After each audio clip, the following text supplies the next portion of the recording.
సరే ఏపీ అసెంబ్లీలో రీసెంట్‌గా జరుగుతున్న పరిణామాలు, స్పీకర్ అయ్యన్న పాత్రుడు చేసిన వ్యాఖ్యలు, దొంగల్లా వచ్చి సంతకాలు పెట్టి వెళ్ళిపోతున్నారు కొంతమందంటారాయన. అండ్ ముఖ్యంగా చూస్తే అంటే మరి మండలికి చంద్రబాబు కానీ, పవన్ కళ్యాణ్ కానీ వెళ్ళలేదు. అంటే ఇవన్నీ కూడా ఎలా చూడాలి? అండ్ వన్ మోర్ థింగ్ ఏమిటంటే, ఖచ్చితంగా ఎమ్మెల్యేలంతా కూడా వచ్చి మీ వాణి వినిపించండి అనేది అయ్యన్న పాత్రుడు చెప్తున్నటువంటి విషయం. వాళ్ళు రావట్లేదు. వచ్చి సంతకాలు మాత్రం పెట్టి వెళ్ళిపోతున్నారు అనేది. అండ్ దీనికి మనం ఒకసారి ఫ్లాష్ బ్యాక్‌కి వెళ్లి చూసినా కూడా దాదాపు ఆయన ప్రతిజ్ఞ చేసి వెళ్ళిపోయారు. మళ్ళీ అధికారంతోనే వచ్చి అడుగు పెడతా లోపల అని చంద్రబాబు నాయుడు గారు. మరి ఆయన కూడా వెళ్ళలేదు. మరి అప్పుడు కూడా ఆయనకి జీతభత్యాలు అవి వెళ్ళాయి కదా అన్నది వాళ్ళ వాదన. ఏం జరుగుతోంది? ఎలా చూడొచ్చు ఈ ఎపిసోడ్? అంటే టెక్నికల్‌గా సభకి రావాలి, వద్దు అనేది వాళ్ళ నిర్ణయించుకోవచ్చు. కానీ వ్యక్తిగతంగా కానీ ఇక్కడ ఒక ప్రాబ్లం ఉంది. వాళ్ళ అటెండెన్స్ని బట్టి వాళ్ళని అనర్హులుగా ప్రకటించే అధికారం కూడా ఉంది. స్పీకర్ విచక్షణ. అంటే సభని పట్టించుకోనప్పుడు మిమ్మల్ని సభ్యులుగా గుర్తించాల్సినటువంటి అవసరం ఏముంది అనేది ముందుకు తీసుకురావడానికి వాళ్ళకి అధికారం ఉంది. అందుకని ఖచ్చితంగా కొన్ని రోజులు హాజరు కావాల్సి ఉంటుంది. ఆ మేరకు అటెండెన్స్ ఉండేలాగా చూసుకుంటూ సభకి వెళ్ళటం వలన ప్రయోజనం లేదు అన్న పద్ధతిలో వైసీపీ వ్యవహరిస్తోంది. ప్రయోజనం లేదు అనే దాన్ని ఎలా ఎస్టాబ్లిష్ చేసి చెప్తున్నాడు జగన్మోహన్ రెడ్డి అంటే, మాకు వచ్చిన 11 సీట్లే కావచ్చు గాక, కానీ ఉన్నది మేమే అపోజిషన్, ఇంకెవరూ లేరు. కాబట్టి మమ్మల్ని ప్రధాన ప్రతిపక్షం అనడానికి మీకున్న ఇబ్బంది ఏమిటి అంటే, తద్వారా ఆ ఏరియాలో మైక్ ఎక్కువ టైం మాకు ఇచ్చే అవకాశం ఉంది. అప్పుడు ప్రజా సమస్యల్ని మరింత బలంగా మేము చెప్పగలం.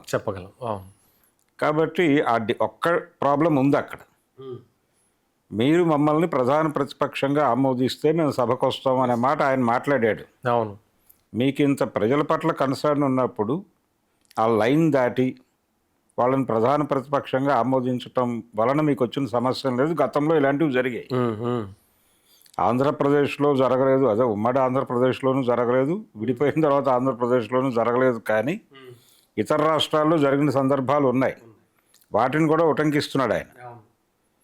కాబట్టి అంటే ఒక దశలో జాతీయ స్థాయిలో ఏ పార్టీ పెర్ఫామ్ చేయలేని సందర్భం ఒకటి వచ్చినప్పుడు, ఇందిరాగాంధీ హత్య తర్వాత ఏర్పడినటువంటి పార్లమెంట్, రాజీవ్ గాంధీ గారి ప్రధాని అయిన సందర్భంలో, అప్పుడు పార్లమెంట్లో ప్రధాన ప్రతిపక్షం తెలుగుదేశం. ఆంధ్రప్రదేశ్ నుంచి వీళ్ళు టోటల్ ఎంపీలు గెలుచుకుని వెళ్ళారు. ఇంకే జాతీయ పార్టీ అక్కడ లేదు, పెర్ఫార్మెన్స్ లేదు. కాబట్టి వీళ్ళనే ప్రధాన ప్రతిపక్షంగా ప్రకటించారు ఆ రోజున. కాబట్టి ఇలాంటివి అనేక ఉదాహరణలు ఉన్నాయి చరిత్రలో. దీన్ని కన్సిడర్ చేయడానికి కొన్ని ఇబ్బంది ఏంటి, నెంబర్ ఎక్కువే ఉంది ఆ రోజున టీడీపీకి. 11 అనే నెంబర్ చూపించి వీళ్ళు ఆపుతున్నారు. కానీ తన లాజిక్ ఏంటంటే, మేము తప్ప ఇంకెవరు లేరు కదా అనేది. అవును. సో ఆర్గ్యుమెంట్ని యాక్సెప్ట్ చేశాము. మీరు కొంచెం బ్రాడ్గా ఆలోచిస్తే సభని ప్రతిపక్షం లేకుండా జరపటమా, ప్రతిపక్షం నిలబడి ఉండగా సభను జరపటమా అనేది సభాపతిగా మీరు నిర్ణయం తీసుకోవాల్సి వచ్చినప్పుడు, అవతల వాళ్ళ డిమాండ్ని కన్సిడర్ చేసి మీరు కొత్త సాంప్రదాయానికి తెర తీయండి. తప్పేముంది దానిలో? జగన్మోహన్ రెడ్డిని చాలా హార్ష్గా, చాలా తీవ్రమైనటువంటి పదజాలంతో మాట్లాడాడు కదా ఎన్నికలకు ముందు ఈయన అయ్యన్న పాత్రుడు గారు. అభ్యంతరకరమైనటువంటి వ్యాఖ్యలు కూడా చేస్తున్నాడు ఈయన. అయితే జగన్మోహన్ రెడ్డికి కూడా ఒక ప్రాబ్లం ఉంది. ఎందుకంటే వాళ్ళు 11 నియోజకవర్గాలని ప్రాతినిధ్యం వహిస్తున్నారు అక్కడ. ఎందుకు ఎన్నుకున్నారు వీళ్ళని ఎమ్మెల్యేలుగా ప్రజలు? ఓటర్ని కూడా కన్సిడరేషన్లో తీసుకోవాలి. ఇక్కడ తమ నియోజకవర్గపు బాధల్ని వాళ్ళు సభలో చర్చకు పెట్టి ప్రస్తావించాలి. ఖచ్చితంగా వెళ్ళాలి. వెళ్ళాలి కదా. అందుకే కదా వాళ్ళని ఎన్నుకున్నది, అందుకు జనాలు. అవును. కాబట్టి వీళ్ళని రీకాల్ చేసే అధికారం లేదు జనాలకి. రీకాల్ చేసే అధికారం లేదు కాబట్టి మేము మా ఇష్టం వచ్చినట్టు ప్రవర్తిస్తామంటే ఎలా? వచ్చే ఎన్నికల్లో మీరు జనంలోకి వెళ్ళినప్పుడు, గతంలో మేము గెలిపించామండి, మీరు సభలో మా గురించి ఒక్క మాట మాట్లాడలేదు, కాబట్టి మీకెందుకు మేము ఓటేయాలి అని జనం అడగరు అనేటువంటి ఒక కాన్ఫిడెన్స్ కూడా ఉంది. కానీ ప్రజలు మౌనంగా తమ నిరసనని తెలియజేసే సందర్భం కూడా ఉంటుంది. దాన్నైనా గుర్తించాలిగా కనీసం. మీరెందుకు మొండిగా వ్యవహరిస్తున్నారు? ప్రధాన ప్రతిపక్షం ఇస్తేనే అని ఎందుకు మాట్లాడుతున్నారు? వెళ్ళండి లోపలికి. వాళ్ళు ఇచ్చిన టైంలోనే మీరు చేయాల్సిన ఫైట్ చేయండి. అది కూడా వినిపిస్తుంది. అవును, చేయొచ్చు కదా. చేయొచ్చు కదా. మీ ప్రయత్నం మీరు చేసి కానప్పుడు మీరు మాట్లాడండి బయటకు వచ్చి. మీరు అసెంబ్లీలో ఒక ఇష్యూ రేజ్ చేసి దాని మీద వాళ్ళు గనక వ్యతిరేకంగా స్పందిస్తే దాని మీద నిరసన తెలియజేయండి, అక్కడ ధర్నా చేయండి, స్పీకర్ పోడియం ముందు నిలబడి ధర్నా చేయండి. బయటకు తీసుకొచ్చి పడేస్తే బయట ధర్నా చేయండి. మీరు ప్రజాక్షేత్రంలో నమోదు చేయండి. అవును, మీ డిసెంట్ని మీరు సీరియస్గా నమోదు చేసిన రోజున కదా మీరు మనల్ని ప్రతిపక్షంగా ప్రజలైనా గుర్తిస్తారు. ఆ తర్వాత ఆటోమేటిక్గా. సో మీ ప్రజెన్స్ ఏమిటి, మీ యాక్టివిటీ ఏమిటి అనేది కూడా ప్రపంచం గమనిస్తుంది కదా. ఖచ్చితంగా. నేను వెళ్ళను, నాకు ఇది ఇస్తే తప్ప అనే పద్ధతి ఈయనకి తప్పే, మేము ఎట్టి పరిస్థితుల్లోనూ ఇవ్వము అని మొండికేసుకుపోవడం వాళ్ళకి తప్పే. వాళ్ళది. మరి దొంగల్లా వచ్చి సంతకం పెట్టి వెళ్ళిపోతున్నారు అంటే ఈ విమర్శల వెనకాల కూడా అదే ఉంది. అయ్యన్న పాత్రుడు గారి విమర్శల వెనకాల కూడా అదే ఉంది. దొంగలుగా వచ్చి సంతకాలు పెట్టి వెళ్తున్నారు అనటంలోనే మీరు సభలోకి రండి, ప్రజావాణి వినిపించండి అని చెప్పడంలో కూడా ఓకే. నేను చెప్పిన దానికంటే మీకు ప్రధాన ప్రతిపక్ష హోదా ఇవ్వము, అయినప్పటికీ మీరు రండి లేకపోతే రాజీనామా చేయండి అని చెప్పడమే. రాజీనామా చేయమని జనం నుంచి డిమాండ్ వస్తే అది వేరే గొడవ. అదే. అవునండి, అవును. నిజానికి ఆ నియోజకవర్గాల ప్రజలు వాళ్ళు గనక సమీకృతులై అయ్యా మీరు మా సమస్యల్ని ప్రాతినిధ్యం వహించే పరిస్థితుల్లో లేరు కాబట్టి మీరు రాజీనామా చేసేయండి, మేము ఇంకెవరినైనా ఎన్నుకుంటాం, మా సమస్యలు అక్కడ తీసుకెళ్తాం, అలాంటివి జరగనులేండి అని ప్రజలు అనే పరిస్థితి లేదనే కాన్ఫిడెన్సే కదా. అంతేగా, ఖచ్చితంగా. అండ్ మరి వాట్ అబౌట్ చంద్రబాబు నాయుడు గారు? చంద్రబాబు నాయుడు గారు అప్పుడు ఒక శపథం చేసి బయటకు వచ్చేయడం అవన్నీ పరిగణలో. చంద్రబాబే కాదండి, జగన్మోహన్ రెడ్డి కూడా చేశాడు. అవునా? జగన్మోహన్ రెడ్డి కూడా చంద్రబాబు గారు అధికారంలో ఉన్నప్పుడు 2014లో ఆయన గెలిచిన తర్వాత అసెంబ్లీలో తను హిమ్లేట్ చేస్తున్నారు, ఇబ్బంది పెడుతున్నారు, ఎంబ్రాసింగ్గా ఉంది సిచ్యుయేషను అనుకున్నప్పుడు వారు కూడా పాదయాత్రకు వెళ్ళిపోయారు కదా, నేను ప్రజాక్షేత్రంలో ఉంటాను అని.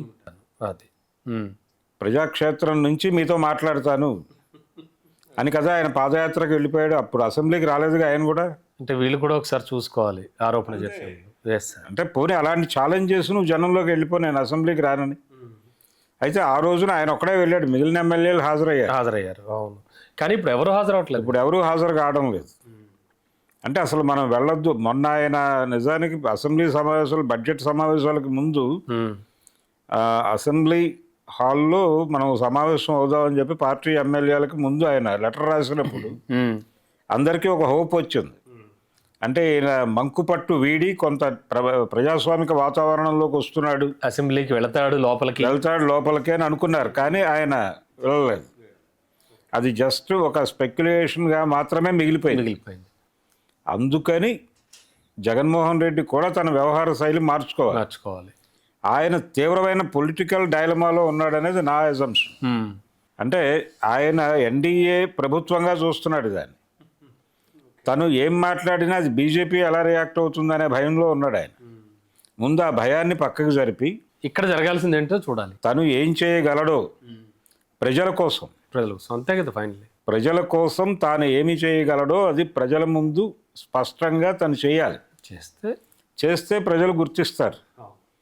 ఇదేదో అంటే ఒక రకమైనటువంటి జూదంలా తయారైంది. ఆయన ఈ మధ్య ఒక మాట ఎక్కడో మాట్లాడినట్టుగా ఒక రికార్డు బయటకు వచ్చింది. అందులో ఏంటంటే ఆంధ్రప్రదేశ్ ప్రజలు ప్రతి ఎన్నికల్లోనూ ప్రత్యామ్నాయం కోరుకుంటూ వస్తున్నారు. అంటే 2014 ఎన్నికల్లో వాళ్ళు టీడీపీని గెలిపించారు, 19 ఎన్నికల్లో వైసీపీని గెలిపించారు, 24 ఎన్నికల్లో టీడీపీని గెలిపించారు. నెక్స్ట్ మేమే అనేటువంటి ఒక వాతావరణంలో మాట్లాడుతున్నారు అంబటి రాంబాబు ఇలాంటి వాళ్ళు. ఇది అలా నడవకపోవచ్చు కూడా. ఎందుకు నడవకపోవచ్చు అంటున్నానంటే ఇలాంటి కేసులు చాలా మాట్లాడారు ఇంతకుముందు. అంటే చంద్రబాబు నాయుడు గారి గురించే తీసుకుంటే ఆయన గెలిస్తే 5 ఏళ్లే ఉంటాడు, ఓడితే 10 ఏళ్ల వరకు అధికారం రాదు అని ఒక సిద్ధాంతం ఉండేది. మరి అది కూడా అప్లైగా ఇక్కడ ఇప్పుడు అది కాలేదు కదా. Of course. అంటే ఆయన ఒకసారి గెలిచాడు. ఎప్పుడు గెలిచాడు? 99 ఎన్నికల్లో గెలిచాడు. 99 ఎన్నికల్లో గెలిచిన చంద్రబాబు 2004 ఎన్నికల్లో ఓడిపోయాడు. 2004లో ఓడిపోయిన చంద్రబాబుకి 2014 వరకు అధికారం రాలా, 10 ఏళ్ళు. దాని మీద నుంచి పుట్టించిన సిద్ధాంతం ఇది. గెలిస్తే 5 ఏళ్ళు, ఓడితే 10 ఏళ్ళు అని. 10 ఏళ్ళు. Okay, okay.